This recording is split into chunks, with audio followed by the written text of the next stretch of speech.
welcome to the fourth video in our pharmacology series. Again, this is Adam, your instructor, and today we're going to discuss the drug interaction and medication error aspect of pharmacology. Drug interactions have many mechanisms, so we'll discuss those. We will also describe some situations where those drug interactions may actually be helpful. We're also going to list some ways to avoid drug interactions, categorize those medication errors that we tend to make, and then we will also identify medication errors made by pharmacists and technicians and ways to avoid those. Throughout this entire video, we will also learn the terminology related to those interactions. So drug interactions take on three forms. They can be drug interactions, meaning there is an interaction between two different drugs. This may actually involve more than two drugs, but at least two drugs are involved. It may increase or decrease the effectiveness of one or both of those drugs. And it may also cause adverse reactions between those two drugs. Some of those can be major, some of those can be minor, but depending on the level of the interaction, you may have some serious interactions, and some of them may just be background interactions, in which case we just monitor the patient. The more serious ones, we obviously try to call the doctor and get different medications involved. Drug-food interactions generally involve the absorption of drugs. Sometimes food may prevent the absorption of drugs, such as calcium and thyroid. Calcium tends to bind the thyroid hormone to itself and prevent it from being absorbed by the body. Food may actually increase the absorption of drugs. So when we have food that actually increases the absorption of drugs, like in the case of vitamin D, where we have a fatty food, vitamin D being a fat-soluble drug, it will actually increase the absorption of the vitamin D. So we often encourage patients to take their vitamin D with a fatty food like peanut butter. So if you tell a patient, I highly encourage to have you take your vitamin D with your peanut butter toast in the morning, the vitamin D may actually be more helpful for the patient. We can also have drug-disease interactions. Drug-disease interactions are interactions where a drug may cause a complication with a certain disease. Either it may or may not increase those disease implications. There are four main types of interactions. Drugs can have an additive effect, meaning the effects of both drugs are increased. This is commonly experienced with drugs that cause drowsiness. So if I were to give a patient zolpidem as well as hydrocodone at the same time, both of those drugs cause drowsiness. That drowsiness would become more pronounced when those drugs are co-administered. This can often be expressed by the equation 1 + 1 = 2. We also have drugs that have a synergistic effect. Now, synergistic effects are not necessarily a bad thing. Synergistic effects are where both drugs will produce a greater effect than if we gave them separately. So if we have a patient who is on lisinopril and hydrochlorothiazide, if we give them together, their effect on a patient's blood pressure may actually be a lot more pronounced. That is a good thing because we want to control the patient's blood pressure better. Now, drugs that prevent blood clotting may not actually be administered together. Aspirin, warfarin would be a prime example of that. Both drugs prevent your body's bleeding mechanisms from stopping. So we would actually have a more pronounced bleeding effect than if we were to administer them separately. So the equation that we see here is 1 + 1 = 3. Antagonism is where one drug prevents the effects of another. In the news, you've heard a lot about naloxone and opioids. Naloxone is a drug where we can actually prevent an opioid from taking effect. Basically, what ends up happening is the naloxone knocks the opioid off its receptor and prevents it from acting. This is the equation 1 + 1 = 0. So two drugs co-administered net a 0 effect. The last type of interaction is called potentiation. Potentiation is where one drug causes another one to work better, but that second drug, when co-administered, has no effect otherwise. You'll see typically a Parkinson drug called carbidopa and levodopa goes by the brand name Sinemet. Levodopa is the drug that we really want to work, but it has a prodrug called carbidopa. And when we administer those two drugs together, levodopa actually works better. Now, carbidopa itself has absolutely zero effect on the human body as far as the Parkinson's disease curing agents go. So you have the levodopa producing the effect, the carbidopa producing no effect, but together they produce a better effect. 1 plus 0 equals 2. So it's another version of an additive effect, but really the second drug is not producing an effect itself. The mechanisms of drug interactions may have a couple of different effects on the body. So we can have absorption alteration. Either we can change the speed of absorption. So for example, metoclopramide is a drug that changes gastric motility. And because we're changing gastric motility, we can actually speed up the absorption of drugs that are administered and take effect in the small intestine. It can also decrease the absorption of drugs that are absorbed into the stomach. So if the drug is absorbed into the stomach, the faster the stomach empties, the less of the drug will be absorbed at that time.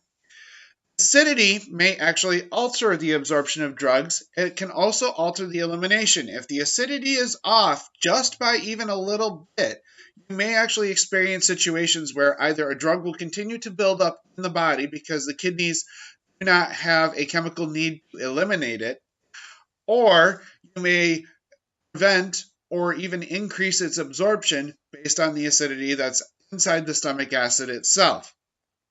And this can cause some drug interactions where drugs will typically be increased or decreased, or you may also see the interaction listed as the drug cannot be eliminated from the body.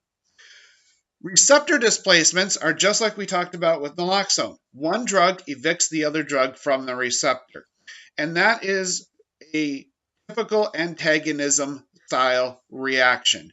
Basically, what we are trying to do is prevent one drug from taking the other one's place. So in the case of an opioid, we want the naloxone to knock the opioids off those receptors. So the higher affinity you have for a receptor with one drug, less likely the other one is going to take hold in that receptor. And that will cause one of those two drugs to not work. Then there is enzyme deactivation. Enzymes and cytochrome inhibitors may actually block drug action.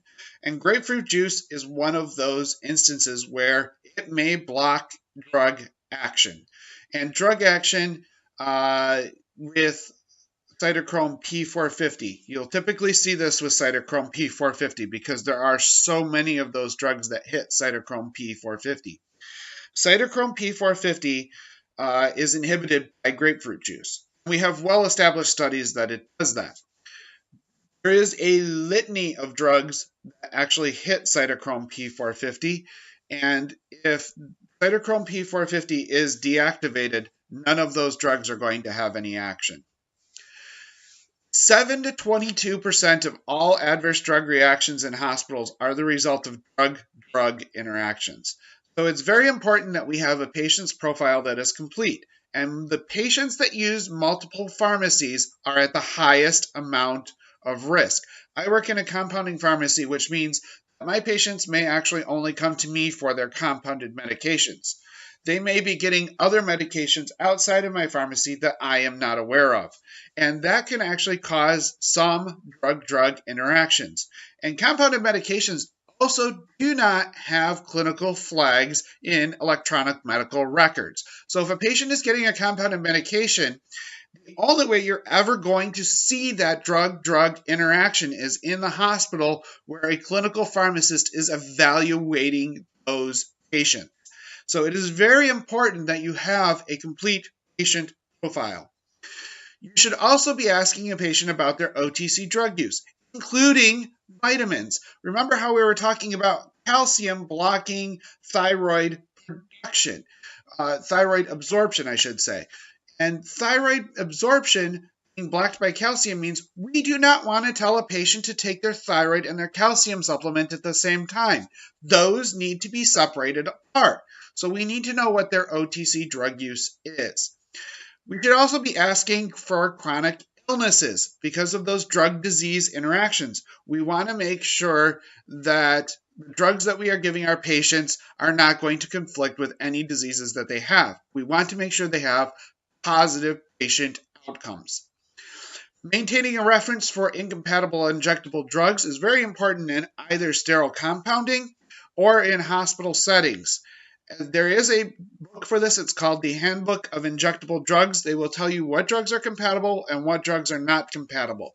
This is very important because if they are incompatible injectable drugs, they will precipitate out, meaning the drug will solidify inside, say, an IV bag, and then it will actually fall out of solution. I have seen this happen multiple times, especially with heparin. Drug-food interactions can also be avoided by pharmacist counseling. Remember how just a minute ago I was talking about the patient's OTC drug use. Well, if they're taking calcium supplements, we want to know about that while we're telling them about their thyroid medication. It's also very important that you apply appropriate warning labels because in that thyroid example, one of the warning labels is take a certain period of time away from food or supplements. We want to make sure that those warnings are heeded and given to the patient so that they are very well aware of what's going on. There are various types of medication errors.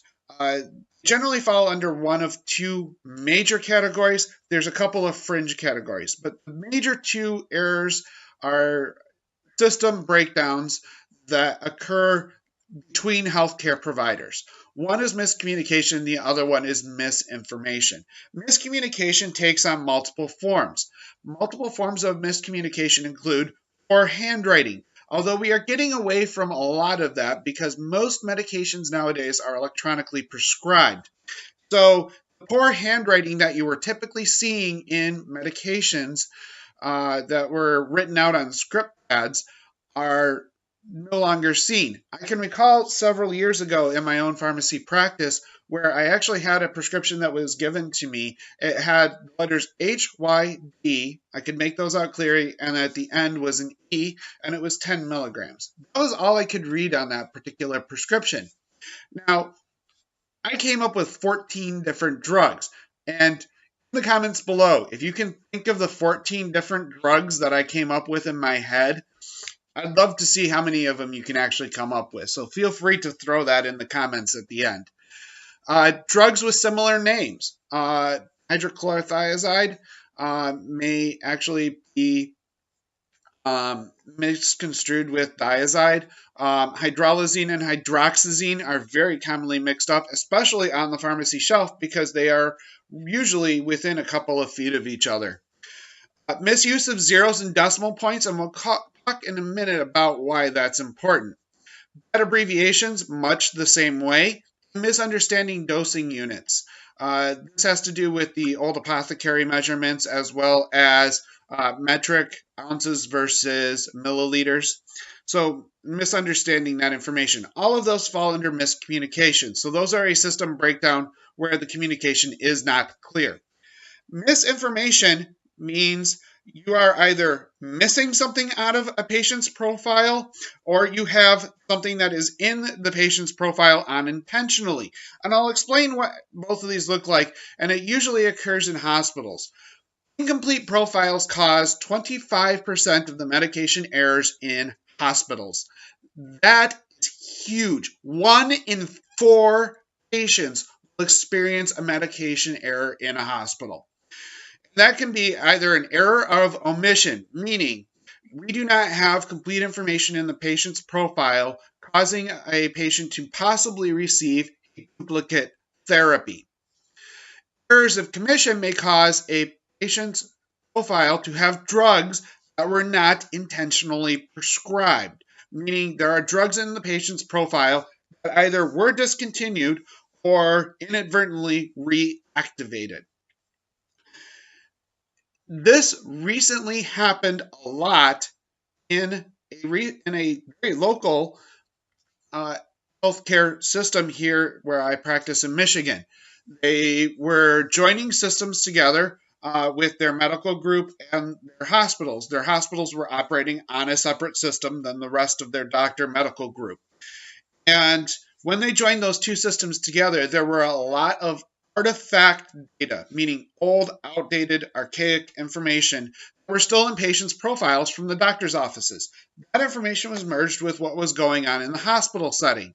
So when patients were coming in from into the hospital from their doctor's offices, there had to be a team of pharmacy technicians there trying to clean out the incorrect, inaccurate, or outdated information.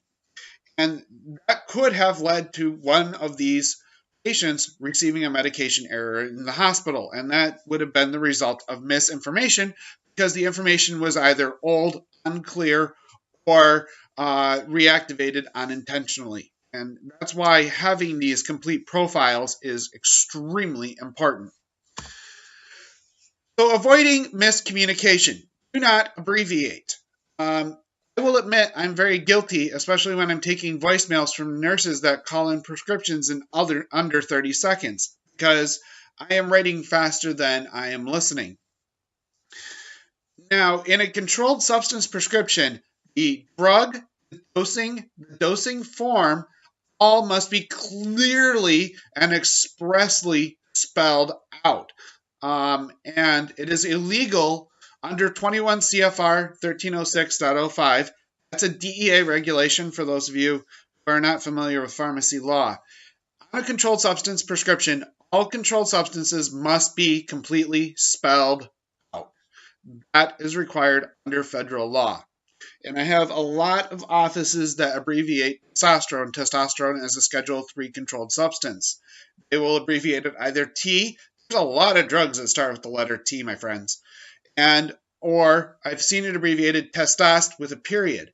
And that period causes me to make my second mistake. Leading zeros, not trailing zeros. So what I've seen typically is testost period 5. Now, does the doctor mean 5 milligrams or did they want 0.5 milligrams? And I can't tell which of those two is true because there's a space in between that dot, the drug, and the strength. So I could very easily misinterpret whether or not the drug was intended to be testosterone 0.5 milligrams versus testosterone 5 milligrams. And the decimal applies to the abbreviation itself.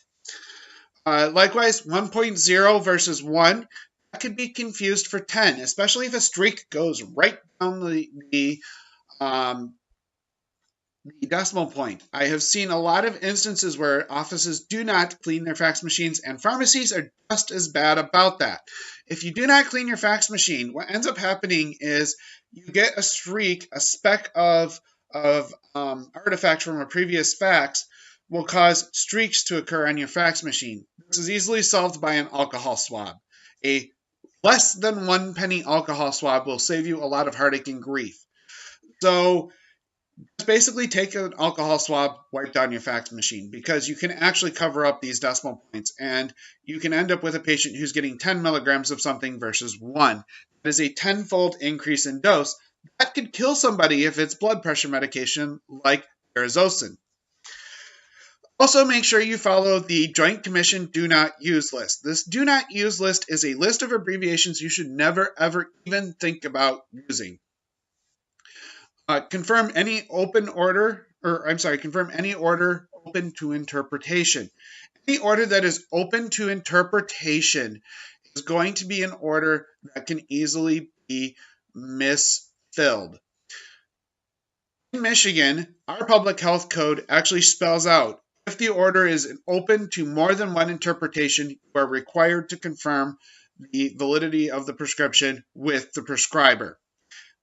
Most states have some version of that phrasing, so make sure you follow your public health code when it comes to that. Keep in mind that any order open to interpretation should probably be called on. In some states, the pharmacists have the right to actually make that clinical decision, and almost every province of Canada also allows a pharmacist to make that clinical decision. If it's open to any type of interpretation, we should probably call the physician on that. Read back verbal orders, document the read back, listen to voicemail, and make sure you read it a second time. Again, document both of those on the prescription. Avoiding misinformation, you can monitor a patient's therapy to make sure that you are keeping track of the proper prescriptions being filled. So let's say Mrs. Jones comes into your pharmacy, her dose of hydrochlorothiazide 25 milligrams went from 1 to 1.5 tablets per day. We want to make sure that we are filling that 1.5 tablet per day prescription and discontinue the old one, because if we do not discontinue the old one, that may actually cause a mistake to happen. Encourage medication therapy management services. Those will help you get rid of instances where a patient's prescription gets misfilled. Discontinue prescriptions that patients no longer take. Again, that comes to making sure you fill the correct prescription. Alert prescribers of dangerous therapeutic interactions. We always want to make sure that we are maintaining patient safety at all times. So if a drug interaction pops up on the screen that is considered to be serious, we want to make sure that the prescribers are aware of that, because they may not have all of the information that you have at your disposal. Ensure drug compatibility before compounding. Again, that handbook of injectable drugs is very important, because we do not want the drug to fall out of solution at the wrong time. And make sure you label your drugs correctly. So how to avoid dispensing errors. It's very easy to get the wrong prescription in the wrong vial, especially if you have a basket full of a dozen prescriptions. So make sure that you label the vials with the correct label. And you can do this very easily by making sure that your workspace is very organized in front of you. One of the ways I avoid this mistake, and you can develop your own system for doing this, is I take the label, I take the drug, and I line them up together. I literally set the stock bottle on top of the label that I'm going to use to fill that drug. Select the proper drug. Make sure the NDC on the prescription matches the bottle. Ensure the correct medications are in the bag, making sure that they belong to the correct patient. Use a minimum of 2 patient identifiers, preferably 3, when the patients are picking them up. Name, date of birth, and either a phone number or street address. If you're in the inpatient setting, maybe name, date of birth, and patient medical record number, because those will be on the bracelet that they have. A lot of hospitals have gone to barcode scanning the patient's inpatient label. So they will scan the patient's wrist bracelet, and then they scan the drug to make sure that they have the drug for the right patient. That will actually help you minimize those errors as well. The patients have 5 rights on their medication. The right patient gets the right drug with the right dose, in the right route, at the right time. Those are the 5 rights of a patient. There's also a right quantity that is not included in the standard set of 5, but the right quantity essentially means that they got the right number of pills as they walked out of your pharmacy. Patient errors are huge, and they cost Medicare billions of dollars a year in hospital admissions. So make sure all prescriptions that are filled by a patient are actually the ones the patient intends you to fill. I cannot tell you how many times I get, just fill everything I have an active prescription for. You don't want to do that, because you may have 5 active prescriptions of hydrochlorothiazide for a patient, and we don't want that. Or warfarin. Warfarin changes doses monthly. So you want to make sure that you have the right prescription for the right patient. Monitor those prescriptions for duplications, especially if you're doing anticoagulation therapy. So if you're doing anticoagulation therapy, especially with warfarin, where those doses are very variable, we want to make sure that we are filling exactly the correct ones. So when a patient calls me up and says, fill everything, I go down the list with them. I'll say, I want you, are you still taking this? Are you still taking this? Are you still taking this? Are you still taking this? You want to make sure you verify every prescription a patient fills. Offer compliance aids, pill trays, pill cutters, pill crushers if they need to have them crushed. So making sure that they have all of the tools at their disposal, be compliant with their therapy. Monitoring compliance is another very important aspect. And in some cases in pharmacies, if you're offering medication therapy management services, monitoring compliance will get you paid more. So it's very important that you monitor the compliance of the patient because non-compliance is extremely expensive. And insurance companies are looking for ways to save money, and they'll actually spend that money, some of those savings, on your pharmacy if you are helping a patient avoid a hospital visit. Have a pharmacist counsel for noncompliance.